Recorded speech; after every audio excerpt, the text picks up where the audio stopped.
Bumuwelta ang kampo ni dating Congressman Jing Paras kasunod ng pagkalat sa social media ng screenshot at CCTV footage ng umano'y pagkikita nito at ng talent manager na si alias Ken para sa balak di umano na character assassination kay Executive Secretary Ralph Recto. Hindi kinumpirma ni NBI Director Melvin Matibag na ang kumakalat na video ay ang CCTV na hawak ng NBI. Pero hindi rin niya ito itinanggi.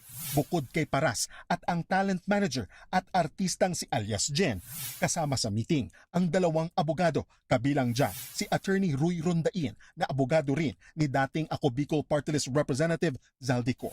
Kaya lumuluta ngayon ang espekulasyon na posibleng kasabwat si Ko sa balak na honey trap plot laban kay Recto. Pero para sa kampo ni Paras, maliraw na i-connect agad ang kliyente ng mga abogado sa umano'y sabuatan. Hindi itinanggi ni Tolentino na may nangyaring pulong sa pagitan ni Paras at alias Ken. Pero ang mas malaking issue raw, bakit nauna pa ilabas sa media at sa publiko ang CCTV at screenshot bago ito ipinakita sa depensa. Yung nangyari ngayon is trial by publicity. Yung investigation, hindi based on evidence, but based on speculation, based sa chismis, based on marites. Dagdag pa ni Tolentino, ang makikita sa CCTV ay ang pagkikita lamang ni Paras at talent manager.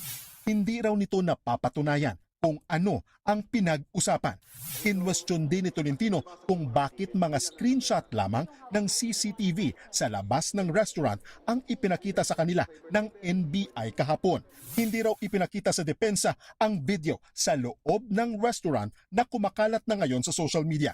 Kasabay nito, kinwestiyon din ng abogado ang paggamit ng confidentiality bilang dahilan para hindi ipagkaloob sa depensa ang mga material na nasa media na. Pero aminado naman si Tolentino na hindi laging kailangang ilabas agad sa depensa ang lahat ng ebidensya habang gumugulong ang investigasyon. Ang punto niya, kapag may ebidensyang ipinakikita sa publiko, dapat din umanong ipakita ito sa iniimbestigahan. Hinihintay na lamang ng kampo ni Paras ang susunod na imbitasyon mula sa NBI at umaasa silang sa susunod na pagharap nila mas kumpleto na ang mga dokumento at ebidensyang ipinakikita sa kanila. Para sa NBI, may ebidensyang dapat suriin kasama ang posibleng ugnayan ng mga taong nasa footage. Sa kabila nito, giniit ni Matibag, hindi NBI ang naglabas ng video.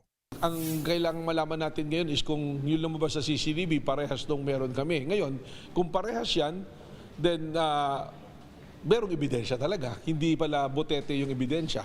Di ba may lumalabas talaga na ebidensya, no? Nagbabalita mula sa Frontline, Gio Robles, News 5.